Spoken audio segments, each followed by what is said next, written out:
Hello.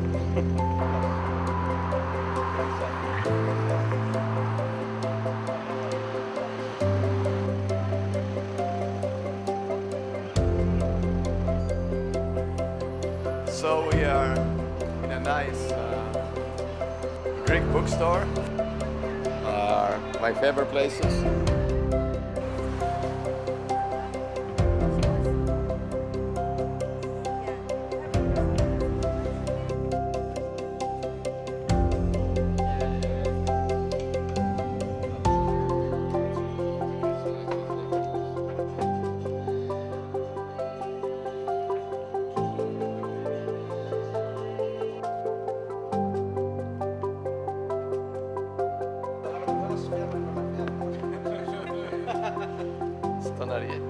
So now I'm book signing for our new friend Arigiris.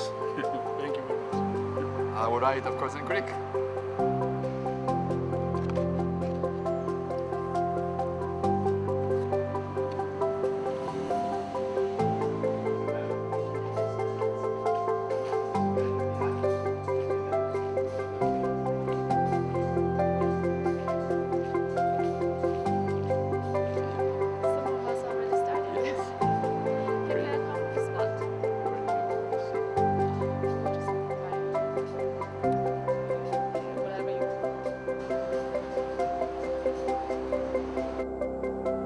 Who is that who after a deep meditation, after deep sleep, when you're awake, when you're dreaming, and you wake up in the morning and say, if you're like me, you say, oh, it was a great dream.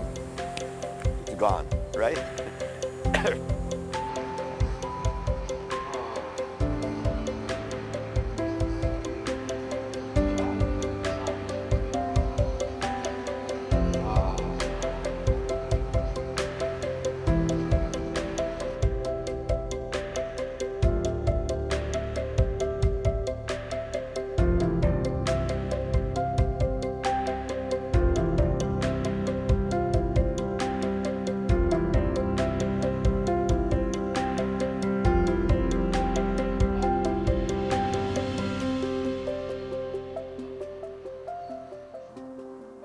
So I've studied a lot of things, but lately I've studied combining science with spirituality. So there are various kinds of meditation. There's not just one meditation for a single person, and actually there's not the same meditation for other people. It depends. So one of the easiest meditations is following the breath. Following the sound of the breath and focusing on the breath itself. That is the easiest one. It's called spontaneous repetition because you don't have to remember the word, the mantra as they call it. It just happens on its own, the sound of the breath. That's quantum mechanics. The term is historical. Mechanics is not really mechanical per se. But when it was first studied, the physicists were trying to figure out the mechanism of what keeps the atom together. So, but quantum mechanics and physics are really the same thing. One is more general. Physics is, of course, a science. Quantum mechanics is a specific aspect of physics that we also call quantum field theory, string theory, etc., etc. What is the universe formed with is, the universe is formed of energy, which is another way to call matter, because matter and energy, according to Einstein's theory of relativity, are equivalent. So the universe, you can say, is made of energy or matter energy, and how the two interact is described by quantum mechanics. So the question assumes that actually the two are separate. Today, I believe they're not separate. They just appear that way. And because we are used to thinking of them separate, we see them as separate. But really, they are one and the same thing. When did that happen? Maybe gradually, or maybe I was always interested in the two. But then as I got deeper into quantum mechanics and cosmology, general relativity, and on one hand, and meditation on the other, then I said, well, the two really have some common elements. They're not the same, because one has to do with the subjective experience and the other has to do with objective experience. But the object and the subject are two aspects of the same reality. So the question is, who are you? Or the question is, who am I? I am you. And you are me. That's perhaps the easiest way to look at the universe. The object and the subject are one and the same thing. But because of our way of thinking, the way we see life, or maybe the way we were trained by our parents or society, we see the other as different from us. And it's very difficult to see the other as oneself, because we think of the other as separate from us. Say, it's you and it's me and we are separate. On the other hand, if at some point we begin to see the other as ourselves, the whole universe changes. So it's true, you cannot really explain it. It's not a matter of playing games with the mind. You say, oh, thoughts. It's a thought, I am you and you are me. Ultimately, it has to be experienced. If you don't experience the other as you, then no matter how much you think that you are he or she, it's not going to work. It's just a mental practice that doesn't really mean anything. So the important point is to experience it and not just to think about it. However, if you keep thinking about it and the mind gets trained or retrained, then at some point you begin to see the other as part of you, or you're seeing yourself as part of the other. So whenever somebody asks me the question, why? My answer is, why not? What the answer why or why not, or the question why or why not, you know, if you ask the question, then you can say the answer is why not. It's not a joke, but it just shows that actually we don't really know. So the mind keeps asking, why? And never mind that most people don't wait to hear the answer. You know, as soon as you ask the question, why, we already have the next question. Oh, and why this, and then why that? So we don't really listen. We just want to ask why. So that's why many times I say, why not? If you think about it, if there is a reason for the why, there's also a reason for the why not, because the two go together. So, but the bottom line is, we don't really know. This is just the way it is. Why is the universe quantum? I have no idea, but it is. It also makes it a little bit lighter, because if you're really serious about the why, and somebody says, why not? Then it changes completely the conversation. Makes it funny. You say, why? Why am I? And you say, why not? There's no answer. I will ask him next time.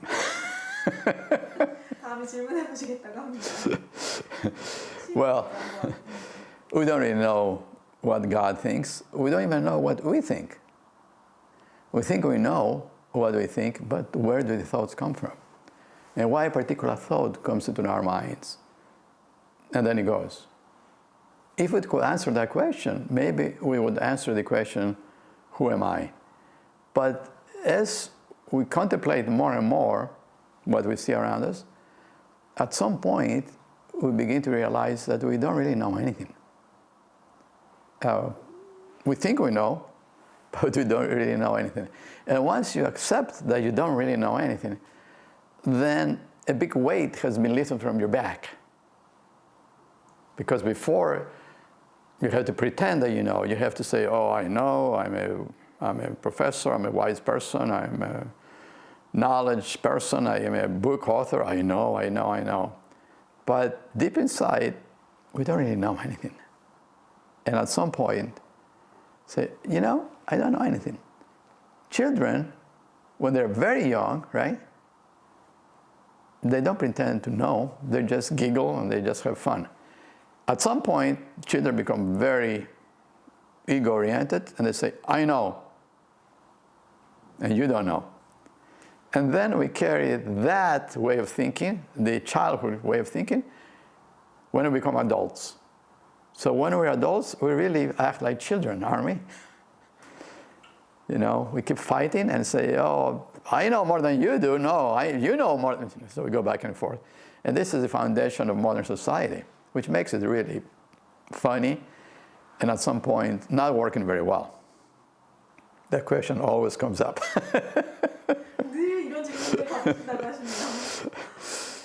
And my usual answer back to that question is, do you know who God is? So people talk about God, but they have no idea what they mean by God.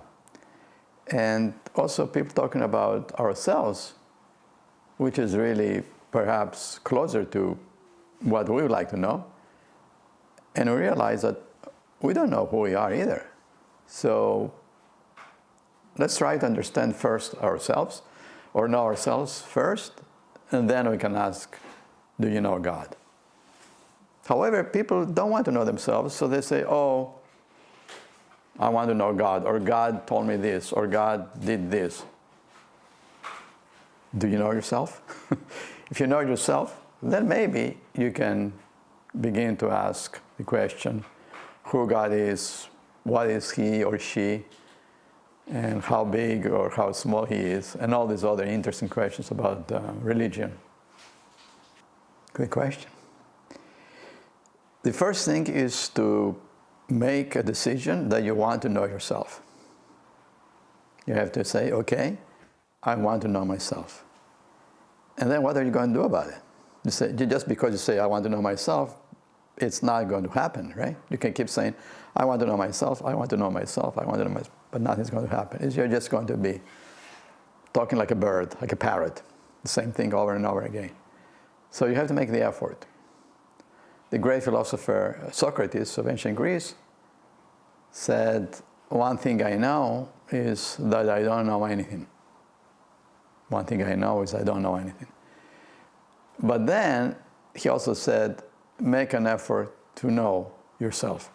So just because you see that you don't really know anything, it doesn't mean that you give up and say, oh, okay, I know nothing, now I give up.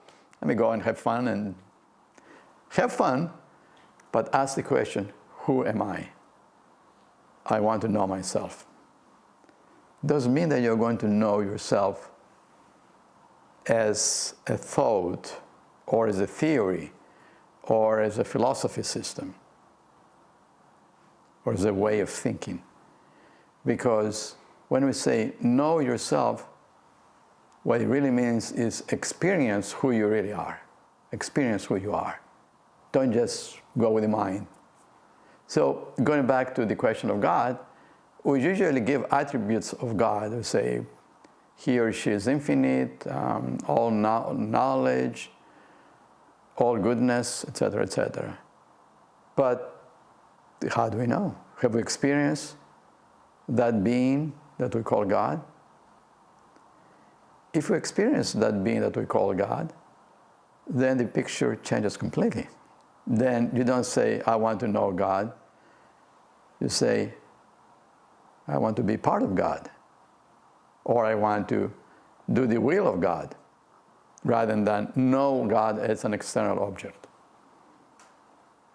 So perhaps we can rephrase the question and say, do you know what your life is? Or do I know what my life is? And at the end of the day, as they say, what really matters is to know yourself, to know who you are. If we don't make an effort to know ourselves, what's the purpose, or what is the reason to try to know everything else? You have to start from yourself. And then once you know yourself, maybe then you can understand everything else. However, we also said, and here I'm not playing tricks with words, we also said that I don't know anything. So is this a mission impossible? Is it really impossible to know myself? And even more generally, is it impossible to know everything else? In some ways, the answer is yes. You cannot know an object as an object. If you experience the object, then your experience is telling you something about that object. But if it's separate from you, it's separate. So usually, because of our training, we put thoughts first. We say, I think, this is what it is, I know. We equate knowledge with thinking, the thinking mind. But existence, or our true being, is perhaps beyond thought. So when we talk about, again, going back to God, we say, oh, God has this property, this property, this property, this property. But what if God has all the properties? For example, we say, religion says, God is without any boundary, without a beginning, exists everywhere. If God exists everywhere, then he cannot be an object, because objects exist specifically in space and time. So in that sense, perhaps who God is existence itself. And then it's much simpler. This question may be very childish, but why? I love childish questions. Yes. Why do we need to know ourselves? Why do I need to know myself? And my answer is again, why not? So it sounds like a joke, and it makes us laugh. But if we really don't know, then the question why has to be followed by why not? If there is an answer to why, then the why not, it's meaningless. But if there's no answer to why, then the answer why not is as reasonable as why. I hope I'm not making the whole thing too complicated. My purpose here, first of all, is to have fun. In life, we should have fun. At least this is the way I live my life. Second is to stop for a second. To stop. Today, humanity doesn't want to stop. Look outside how people drive in Seoul or in any big city.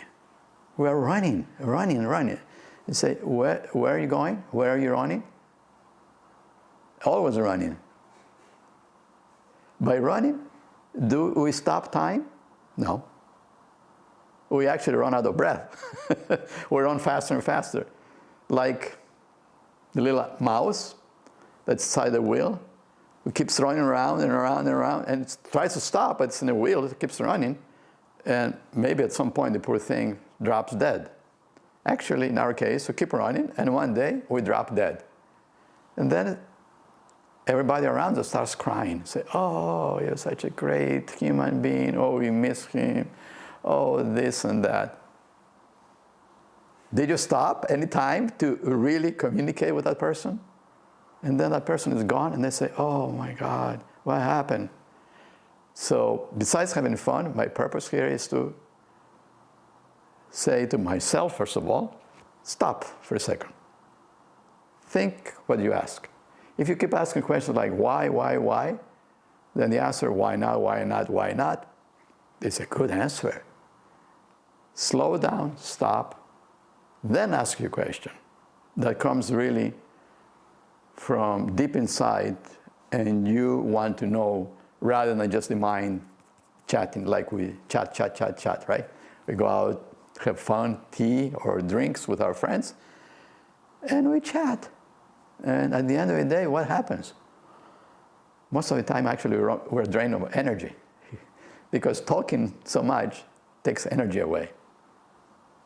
I have no idea. It's hard enough for me to know myself.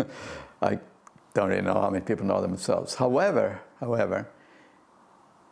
as a matter of experience, if you find yourself in the company of someone who feels different to you,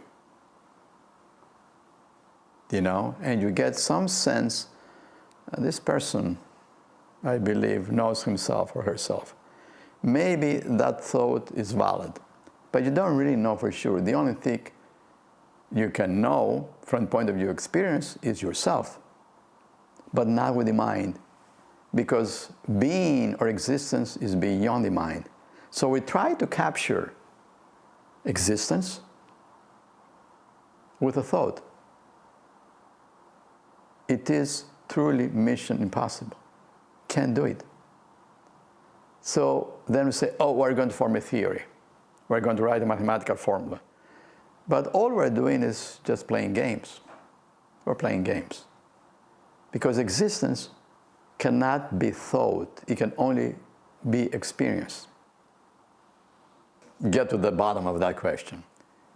We exist. We exist. There's no why to the existence.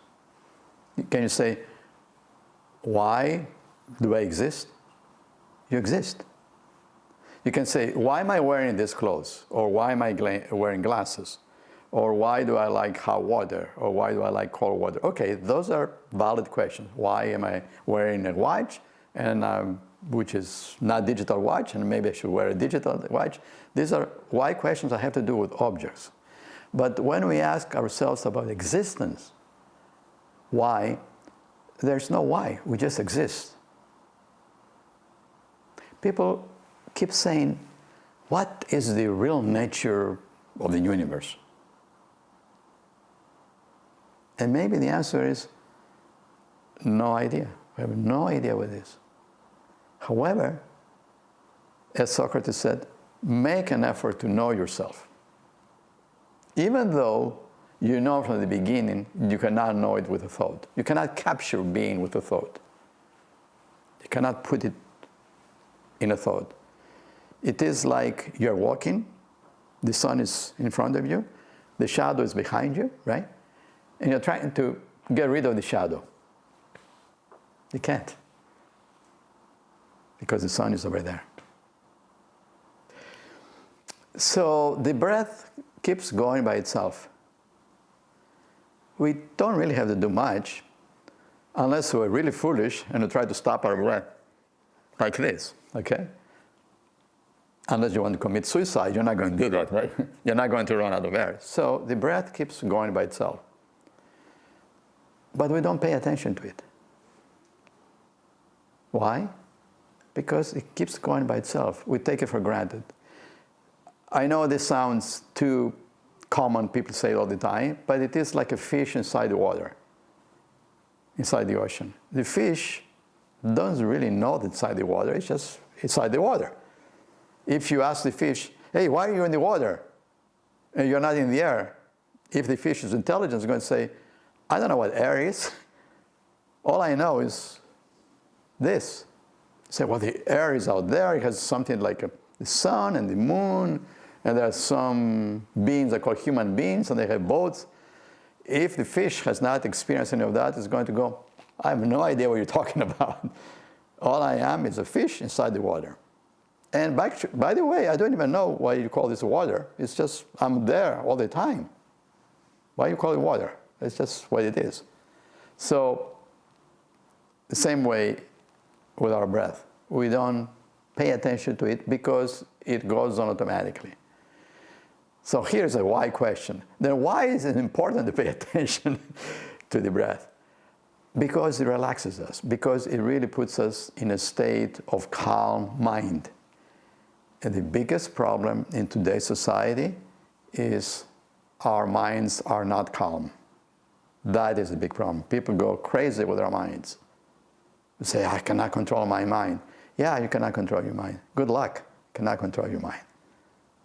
The only way is to look at the mind, maybe ask of the mind to, please, can you slow down a little bit? You're driving crazy. The mind, can you be nice to me? And maybe the mind will listen to us and say, oh, okay, I'll do you a favor. But we don't do that because we always keep running. we always keep looking at our smartphones. People call them smartphones. I think they should call them stupid phones. They didn't exist 10 years ago. And today we're addicted to them, including myself, by the way. I keep looking at my smartphone because it's so convenient. You communicate, the emails, Instagram, Twitter, Facebook, you know, blah, blah, blah, social media. So we keep doing that with our smartphones. But our smartphones actually are turning us into dummies because we don't stop and say, what is this? Why am I doing this all the time? Now, when I stop and I ask that question, I say, well, I'm doing it because I have some emails to answer. That's an excuse. So I say, okay, I got to answer the emails. But 10 years ago, we didn't have this. 10 years ago, our phones were stupid compared to today's smartphones. And we didn't depend as much on them as we depend today. So my answer would be, do it and see if you are more relaxed. If you feel more relaxed, does it really matter why? If you don't feel more relaxed, then you say, oh, this Kafatos guy doesn't know what he's talking about. He keeps talking about breath and all of that, but I don't feel calmer. But if it works, then maybe we will slow down the mind a little bit. Actually, the great Indian philosopher Patanjali described in the so-called Yoga Sutras, the aphorisms or the short statements of yoga, yoga meaning really not just hatha yoga, not just body yoga, but yoga in integral sense of being. He described meditation as the calming of the modifications of the mind. Now, what does that mean? The mind is like a wave.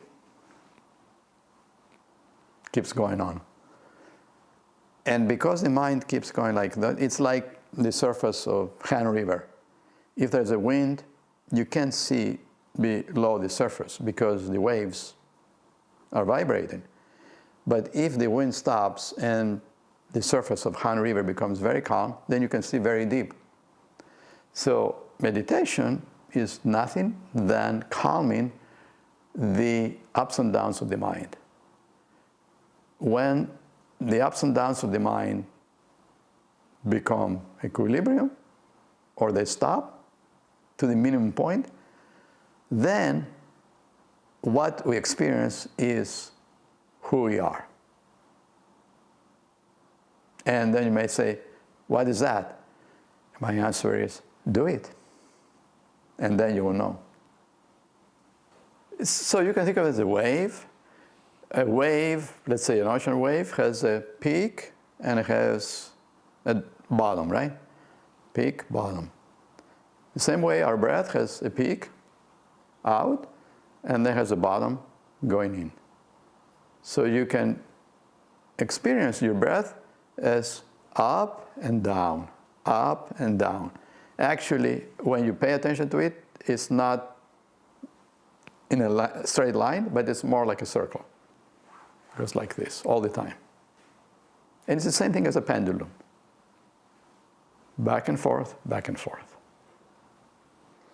Okay, so as in thoughts, or as in waves, or any vibration, there is an up and there's a down. If there's an up and there's a down, there must be a point between where it's not up or down. That's called usually the 0 point.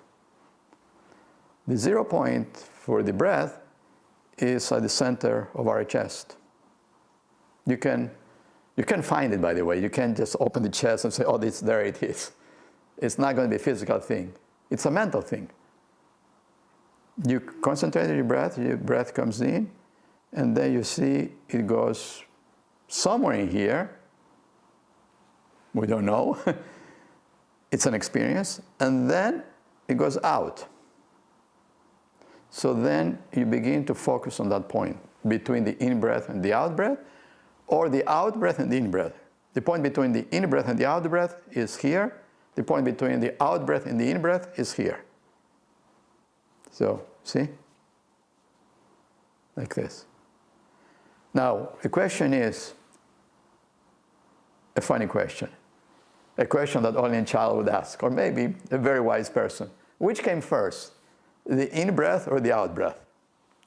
It's the same question as the funny statement, which one came first, the chicken or the egg? The question is actually meaningless. You can't have an egg without a chicken. You cannot have a chicken without an egg. You cannot have breath without out-breath. You cannot have out-breath without in-breath. So the question again, why? The answer is why not? Which one came first? Meaningless. It's a funny question. Most of the questions that we ask are actually funny because they have no answers. Then the question is, why do we keep asking them? That's my question, my one why question. Why do we keep asking the same questions over and over again? Maybe for the fun of it. Of course, I'm not showing anything that people don't already experience. All I'm doing is provide some attention, say, okay, pay attention to this. That's all I'm doing. I'm not creating the breath. The breath is your own treasure. It's your own. Your breath is you. All I'm saying is, maybe this is how you pay attention. So the first thing to do is to be relaxed. If your body is not relaxed, it's going to tell you. The body is very wise. How is the body going to tell you, I'm not relaxed? You're going to feel some pain somewhere. This is why we have pain. So, I don't feel very good. What's going on? The body is trying to tell you, you are out of equilibrium. Relax. So the first thing is, we call it the mother of everything, is relaxation. Relax. How do you relax? There are a variety of ways. Most important thing is to sit back with the back straight if possible. The back straight. Why? I won't say why not. I would say because if your back is straight and it can be against a pillow or a wall or a couch, then you don't fall asleep as easily. You're going to be a little bit more awake. And since we're trying to concentrate on the breath, I'm not saying that sleeping is not good. Sleeping is great. But say for this one, let's try to be aware of the breath. So what we do is usually we close our eyes, although there are kinds of meditation where you meditate with the eyes open. But for us, let's say we close our eyes. So we close our eyes, all of us, let's do that. After we sat down and we relax, okay? And let's just be like that for a couple of minutes, not doing anything, just sitting in a relaxed way, not thinking of anything, not forcing any thought, just sitting there. Not doing anything, just sitting there.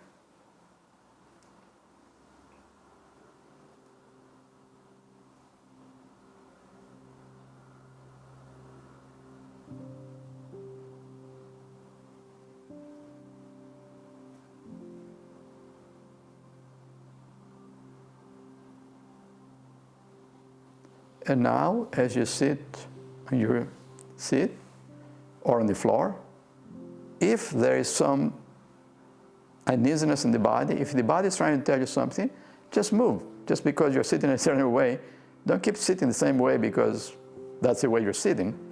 If the body is telling you, you know, I'm a little bit hurting here or somewhere, maybe my knee's hurting or whatever, move it so it doesn't hurt as much. Okay? And now, again, being relaxed,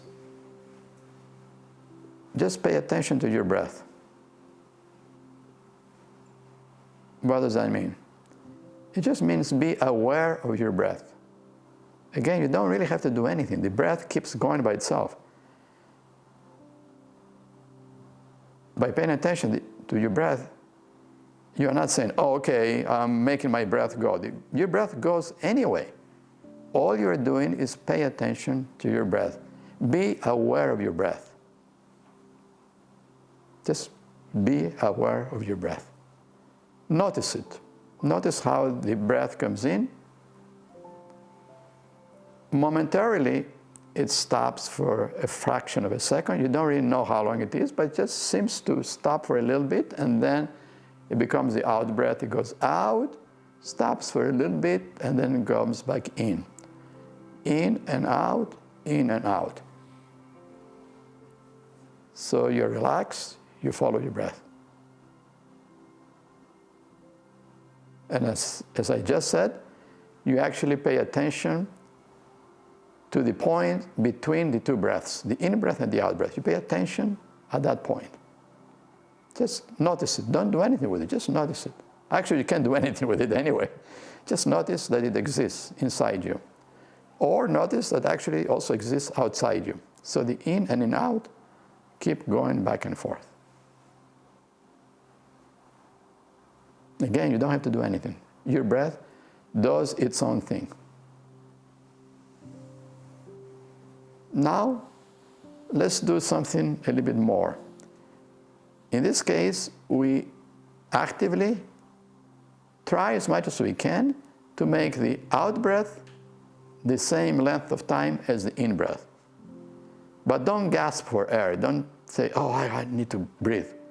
Just pay attention to your breath and see if the out-breath is more or less the same time as the in-breath.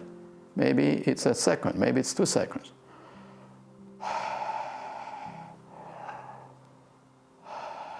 Like that.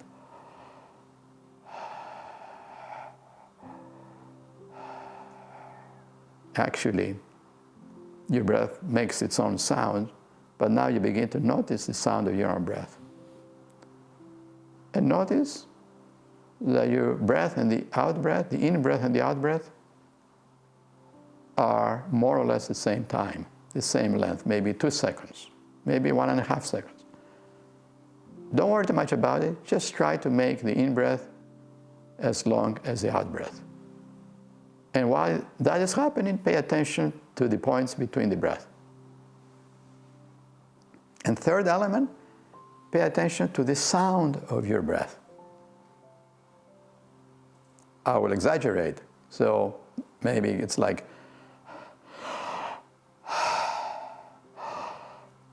the in-breath maybe is so, the out-breath is hum.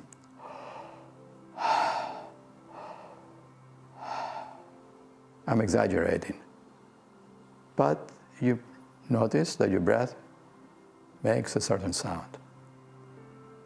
So these are 3 elements.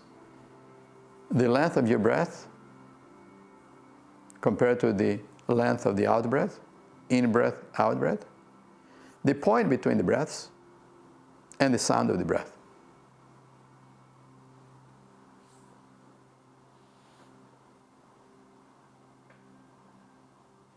Now, what do you do with it?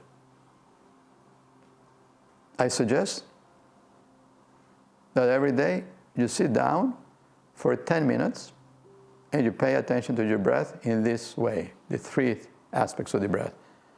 The length of the breath, the point between the 2 breaths, and the sound of the breath. And now we're going to open our eyes. I will ask all of you, I cannot hear your answer because we're separated by a screen or I'm very far away, whatever. Whatever you experience, that's what I'm talking about. It's very easy. And actually it's a lot of fun to just sit down with your breath. You don't have to do anything. You don't have to take notes. You don't have to read anything. You have to do it. It is so natural. It's so easy that everybody enjoys it. The only thing is to remember to do it. What if you don't remember to do it? Your breath still goes on. It still has a sound. It still has a point between the breaths, but you are not aware of it. That's the difference. So the important point is to be aware of your breath. Your breath keeps going by itself. You don't have to do anything. As I said, you have to be really silly to try to stop your breath, right? Do this. And you're going to run out of breath and you're going to start screaming and yelling. Somebody say, what are you doing? You're stopping your own breath. Don't do that, you know. So we can't really stop our breath. The breath keeps going on. What we can do is pay attention to the breath. And when you start doing that, that's natural meditation. You have to take courses for that. You have to pay a lot of money. Not really. It comes free. But people don't know it. They say, oh, show me meditation. Follow your own breath. Again, as I said, try it and see what happens. And by the way, it's not my way. It's not my breath. It's just, all I'm saying is pay attention to your own breath. It keeps going by itself. It's not the way I teach breath. All I do is say, pay attention to these three elements. The length of your breath, the length of the out breath, in breath, out breath, how long they last. Pay a little bit attention. The point between the breaths and the sound of the breath. Those three things. And by the way, you don't have to do all three of them. You can just do one of them. And by the way, you don't even have to do any of them. Just sit down with your breath, and your breath will teach you. It's really so easy that people don't get it. And then we have to take PhDs and masters and write theses and say, oh, this and that. It's much simpler than that. I have one saying that says, expect the unexpected. Have no idea. So expect something that you don't expect. That maybe is the future. Usually, when we think of the future, it's really the past. We say, oh, tomorrow I'm going to do this and this and this. All we're doing is repeating the past. If you really expect the unexpected, you don't know the future. And you'll be happy whatever the future brings you. But another question that somebody may ask is, why do we need a quantum physicist to tell us about breath? And what does quantum physics have to do with the breath? Right? It's a valid question. What does breath have to do with quantum physics? It has a lot to do because the breath is in and out. It's polarity. Yes and no. Up or down. That's quantum. And mathematically, the way you write it is 0 or 1. 1 or 0. Our digital society depends on zeros and ones. Everything we see, digital cameras, TV, digital TVs, it's all zeros and ones. It's not colors. It's not human beings run inside a screen, you know. They're just zeros and ones. They're pixels. The camera has pixels. So that's the quantum universe. That's why I say the breath reflects the universe, or the universe reflects the breath. Which one came first, the breath or the universe? It's the same question as which came first, the chicken or the egg? I have no idea. Try it. Make sure it has ice so you don't fall into the cold water. Make sure the ice is very thick. So the question is, can we control the universe? Why? The universe is perfectly the way it is. But again, the human mind says, oh, I need to control the universe. I need to control something. We have no control over anything. The only thing we can possibly have control, and this is what Socrates says, is know yourself. Start with that. Ask the question, who am I? And somebody may say, why should I do that? I mean, that's you, Kafatas, you say that. I don't need to answer the question, to ask the question. It's going to be a why question. Good question. The only thing I would say is be yourself. Just experience your own existence. Pay attention to your everyday life.